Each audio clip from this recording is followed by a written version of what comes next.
Alright, hello sunshines. Man, it's a nice day. A little foggy. On this video, we're almost at the end of it. What I'm going to do is do just a little bit of piston work and just a little bit of lower and upper transfer work. Try to redirect and reshape just a little bit. I'll explain what I'm doing as I go along. I'll try not to be too long-winded. Appreciate it. Stick around to the end. We'll have test cuts with it and dyno runs and dyno results with it. And I'll get ready and I'll show you the wash pattern and stuff on the piston, what the next plan is. If you guys are following along, welcome new subscribers, new watchers, whatnot like that. For you old guys, you kind of know what's going on. But what I'm doing is, on this particular saw, I'm going to do one thing at a time. I started with the transfers on this one, the lower transfers. I'm going to do one thing at a time, put it back together, dyno test it, see what that one thing done, then go to the next step, next step, next step. Well, stick around. We're going to do this one step at a time. I'm going to do, while you guys are watching that, I'm going to do some intake timing here on it. If I earned it, give it a like. If I didn't, that's okay. Appreciate you watching anyhow. If you want to see more of this, hit the subscribe button. Even if you don't want to see some more of it, hit that subscribe button. Just don't watch them. The subscribers help me out a little bit. Oh, shucks. We're up over 500 subscribers now, so we're doing good. Stick around. Without further ado, here we went. Okay, everybody, we got the base runs done on this saw. No modifications whatsoever to this aftermarket cylinder. And didn't run a base gasket. Timing numbers were 101 on the exhaust, 123 on transfer, 70 on the intake for 140 degrees total, 17 squish, and the piston weighed 74.6 grams. So we run it a little bit. Got a dyno run on it, got a test cut on it. So now we get to take it apart. I like working on them after they come apart. Maybe if I was better at this I wouldn't need to, but to me that's kind of a crutch I use.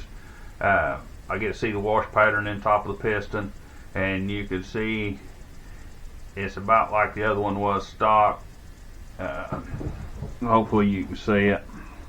If you can see the colors in there, you can kind of see where that charge is going. But I don't necessarily like that shape there so far. We'll get that pointed more towards the exhaust side, or the intake side, so she'll bounce towards the exhaust. This is the exhaust side. We'll get that air moving farther back up this way, and we got a couple ways of doing that. I'm guessing I'm going to do that mostly in the cylinder on this one. We'd recapped on that before.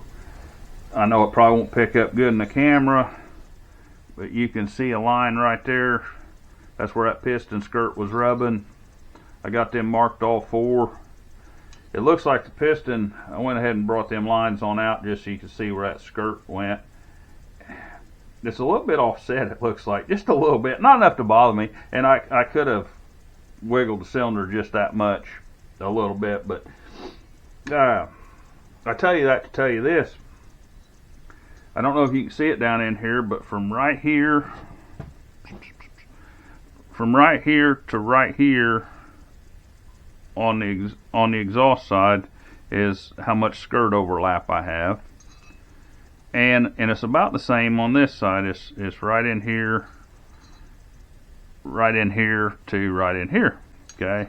On the intake side, I have almost none here.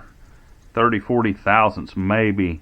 If I hadn't checked that first and just went to widen the intake, I'd have went plumb past that, and yeah, that'd have been no good. On the other side, I've got probably a 1/4 inch in here, 4 millimeters. Is that about right? 6 millimeters, I think. Sorry, I'm trying to throw in millimeters. I don't use them myself, but we got a lot of people around the world watching, and I appreciate you guys. So I'm trying to throw in some millimeters. If I get it wrong, just bear with me. I'll get better at it. I'll try to get better at it. But you can see the skirt overlap here is a bunch. So if I wanted to widen that intake any, I could only do that on one side, and I got to be real careful if I want to lung this or do anything. I don't even know that I want to clean this side up any more than just deburr it, because it is so close. You can see those lines after it's been running for a little bit. So you can see where those are rubbing. It's hard to show it on camera, but I can see it. It sticks out pretty good. So I put the piston up in there, and I if you do that with it on the saw, bolt it down. Just have it bolted down. You don't need rings on it or nothing. If you bolt that down, you can take a real fine Sharpie, such as this one here. It comes down and just fine point. It's okay to write with. It's fine pointed. It'll get right in that corner, pretty close. And you can see, this is the exhaust side, but I drew that opening on there just in an arbitrary position.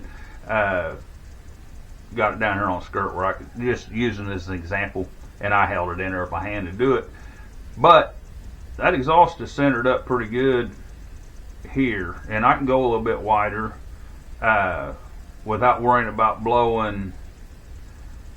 You always worry about leaking your exhaust into your intake whenever this skirt's blocking that port on the compression. When she's coming up, then this skirt's your valve for your exhaust gases bouncing back, and you don't want her free porting. I guess it'd be called free porting, but you don't want it free porting your bounce back to your exhaust. You don't want that blowing down into your intake charge, which is below the piston. So we can't widen the exhaust very much. If we do, and I do want to come up a couple degrees. So this one here had a fairly wide exhaust. I may reshape it a little, but not much there either. See that intake, and you got to realize that intake's actually maybe a little bit wider than this line, because I scribed that around the inside of the intake. So therefore, if I'm not perfectly up against that edge, it's actually wider than that. And you can see that is just, I mean, there's a little tuning screwdriver for reference. There's just not much in between here. I wish there was more than that. So I got to be real careful. I got to stay away from this side. Now on the other side, you can see that intake port is not centered in there at all. On the other port, I've got that gum near 1/4 inch, 250 thousandths, 6 millimeters, something like that. Transfer ports, you can see the edge of the transfer port is here, and the line is here. On the other side, it's a little less on the exhaust side.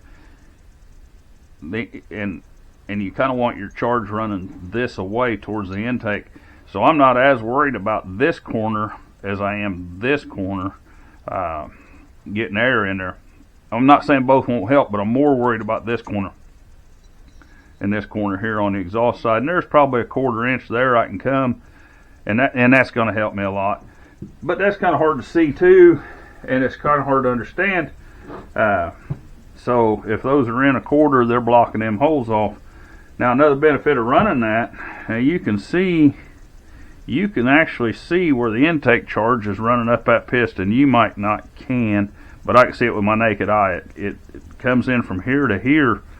So from here to here it's blocked, and from here to here it's blocked. On this side, I went ahead and drew the lines down just freehand, but I could see that, and I want you guys to be able to see that. So we're gonna open them, at least on the exhaust side, which is over here. We're at least gonna open that transfer back up so that this window will feed it.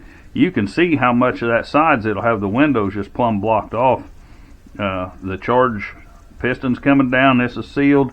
So she's coming down, she's squeezing her out of here like a Play-Doh maker. Well, where my screwdriver's at, that's going to hit that cylinder. That's going to hit that cylinder right there in that flat spot, and only from here over air gets a free shot. This one here has to hit a wall and turn a corner and come in to the saw over here. So we're just going to start this just a little bit of mild work. I'm going to do a couple of those things, and the transfers are just rougher than a cob in there. They look like a daggum piece of ear corn in there, just bumped up. Looks like somebody's been popping knots on my head for smarting off. So I'm going to straighten that up just for flow. Anybody with a 90-degree would, if you didn't have a 90-degree, it'll run because I've run it. Bring it back when I got some piston work and porting done. I'm going to rework this piston a little bit, and we'll get weight and stuff on it too. You can see we've cleaned up these surfaces, or these transitions right here. They were rough just like they were on that other piston. We've cleaned those up real nice. Got rid of that machine lump there that's always on them. Broke the corners. You can see we didn't remove any structure. There was also a casting lip right here. We took that off. Smooth this corner out just a little bit, but we really didn't remove anything. Took those corners down. The mainest thing we done was right here, and we didn't remove any structure, and we lost a gram off the piston, a little bit over a gram, 1.07 grams. So we got that done. So that's going to make that flow better into the transfers. Next thing I'm worried about is this flow pattern right here. I don't really care for that. On that last piston, I took it out pretty near to the skirt on both sides of this transfer. This is the exhaust side over here. This is the intake side. When this air comes down, it turns and comes out the transfers, and it goes this way. It bounces off the intake side, so it's chasing that intake charge. It bounces here and then runs straight out the exhaust. So your intake charge comes way back here, scoops in behind that exhaust charge like a daggum pancake turner or spatula. They come from both sides, meet in the middle, and sweep that sucker right on out the door. I decided I could take baby steps on this one here. Thanks again, Farmless Farmer, for that idea. I'm going to take baby steps. Some people widen both this out. Now this, between here and here, is still going to be blocking that transfer. I get that. Everything's cause and effect. The more you take out of here, the more intake volume or transfer volume you have. And I like transfer volume. I think it's good for torque. But on the other hand, I never had a dyno before, so what I think's good and what may be actually good are two different things. So what I'm going to do is I just took this transfer. I only took it, the old one I took out to here on both sides. This and here, I'm just taking this lip out right here. You can see that's no good. That's it's got a lip in there that's so deep. I'm going to take this transfer on this exhaust side, but only on the exhaust side. And my thinking behind that is this air comes in and it turns, and it needs to be, I want it to be coming this direction when it comes out of those upper transfers. So I want to shove it from this way more. I want to see if I get more gain out of it by directing the flow than making it bigger. Making it bigger, of course, going to let it get a bigger gulp of air. But if I get the speed of that air coming this way and going through there, it might be better. So we'll take this one step at a time, and it may not be significant on the dyno, but it may. I may be able to run it this way and then come back in and do this here later and see if we gained or lost. See what it done for us. It might move our power range up and down, or power band, if you will. It might give us more torque. It might be better with it all the way opened up. We may lose everything by opening it up. We may gain a lot by opening it up. But I think we ought to know. We got a dyno, we just will find out, shouldn't we? I'll also see if I can't stick an endoscope down in there, and I can show you how bad that other transfer is on the inside. It looks like a gorilla's been flinging snot at it with a plastic spoon or something in there. She's bad. Now I redirected this transfer just a little bit. I really didn't widen that upper transfer maybe 5/10 thousandths. It was in a straight line with this edge, and I opened it up just a little bit, but not enough. Just enough to just direct that flow just a little bit farther inward. Right here, it was shooting straight across the piston, and I want it to, like I say, I want it to run like a pancake spatula and chase that exhaust out. So it was coming over here. It was old cut across shorty there. So we're gonna make him run this track all the way around the backside. Okay, we're gonna put the saw back together. The only thing we've done to it, the only thing we've done is done transfers. We not even so much as touched the exhaust. We not so much as touched the intake. I mean none. The only thing we've done is so far is to help get air up this lower transfers, and we did that on the piston and the lower transfers, 2 steps at once. I get it. I got her all cleaned up, all the edges sanded. I'm gonna get her glued up, put back together.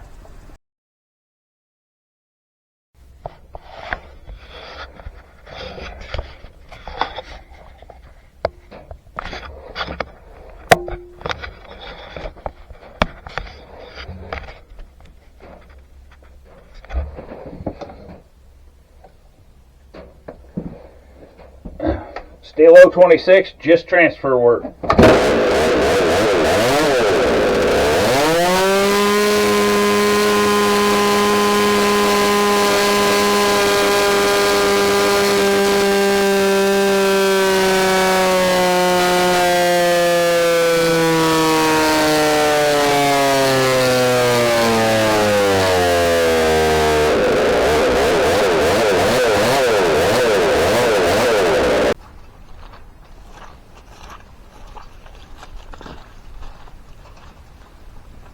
Stihl 026.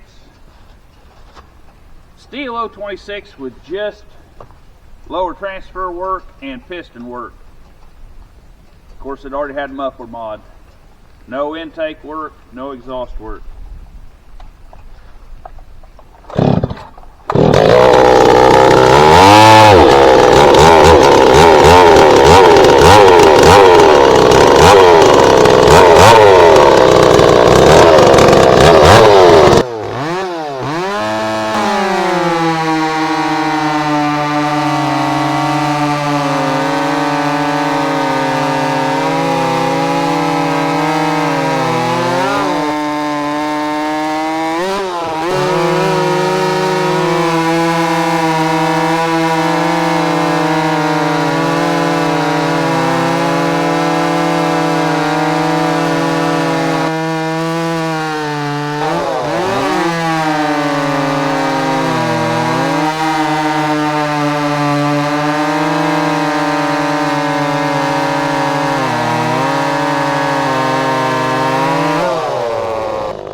We got the test cuts done on the saws with just the transfer work, and you'll notice the sawing speed was very similar on both. Matter of fact, I think the stock cylinder, which was less horsepower, actually outcut the one with the transfers, especially in the middle cut.